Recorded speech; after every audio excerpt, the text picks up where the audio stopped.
Para ulama, alhamdulillah, para ulama-ulama yang paling depan membantah mereka diantaranya para ulama-ulama yang dijuluki ulama Wahabi.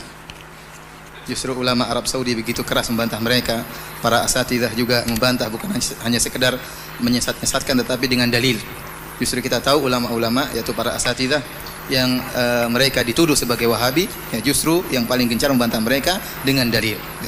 Oleh karenanya, alhamdulillah kalau ikhwan sekalian pergi ke tanah air Indonesia, hubungan antara dakwah sunnah dengan pemerintah hubungannya baik. Sampai terakhir saya baru dengar bahwasanya sebagian guru-guru Madinah diundang oleh pemerintah Indonesia untuk mengatasi masalah kasus ISIS, seperti Syekh Abdul Salam Suhaimi, Syekh Sulaiman Ruhaili, kemudian juga sebelumnya Syekh Ali Hasan Al-Halabi. Mereka dipanggil khusus oleh pemerintah untuk mengatasi masalah ini.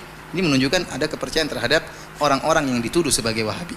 Adapun kalau kita bicara tentang hakikat dari ISIS, mungkin mereka menggunakan buku-bukunya Muhammad bin Abdul Wahab, bukan mungkin. Kalau mereka salah paham, ya itu bukan kesalahannya Syekh Muhammad bin Abdul Wahab.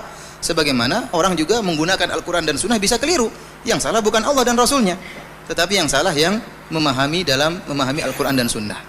Dan Syekh Muhammad bin Abdul Wahab tidak pernah mengajarkan apa yang mereka lakukan. Bahkan Syekh Muhammad bin Abdul Wahab termasuk ulama yang paling keras membantah pemikiran Khawarij. Kesalahan ISIS, di antara ciri Khawarij yang ada pada mereka, takfiri mereka yang luar biasa. Sehingga mereka itu kalau ada yang menyelisih mereka, mereka bunuh, mereka bantai, dikatakan murtad.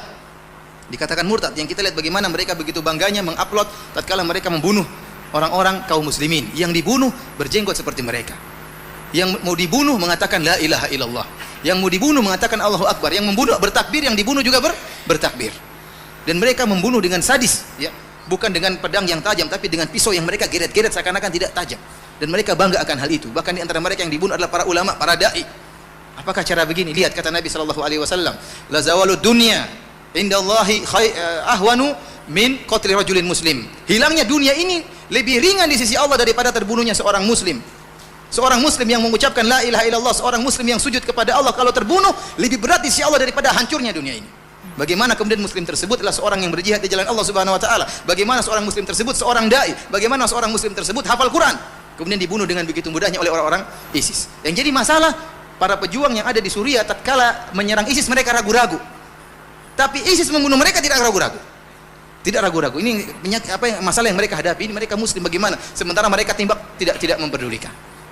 Jangankan seorang muslim, orang kafir saja yang muahad, yang punya perjanjian damai dengan kita, tidak boleh kita bunuh. Kata Nabi SAW, man qatala muahadan lam yarah raihatal jannah. Barang siapa membunuh seorang kafir yang punya perjanjian damai dengan kita, tidak akan cium bau surga. Itu orang kafir. Tidak semua orang kafir boleh dibunuh.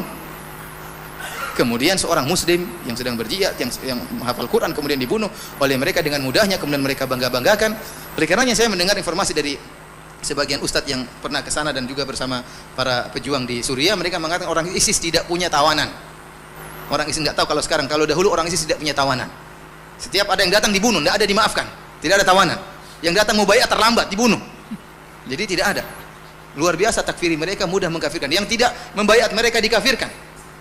Ini pengkafiran seperti tidak pernah kita temukan, ya. Tidak pernah kita temukan selama saya berdakwah, ya. Tapi selama saya hidup saya tidak pernah melihat ada pemikiran takfiri seperti ini. Mereka merusak citra Islam, mengerikan kita yang kena.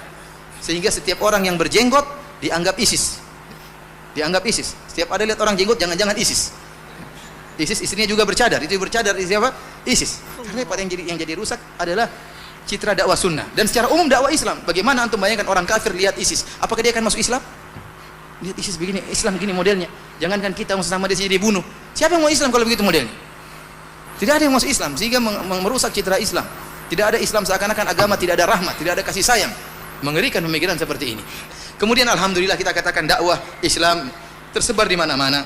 Bukan harus dengan peperangan. Bagaimana Islam muncul sekarang di Amerika Serikat. Bagaimana Islam sekarang berkembang, bukan cuma Islam, sunnah.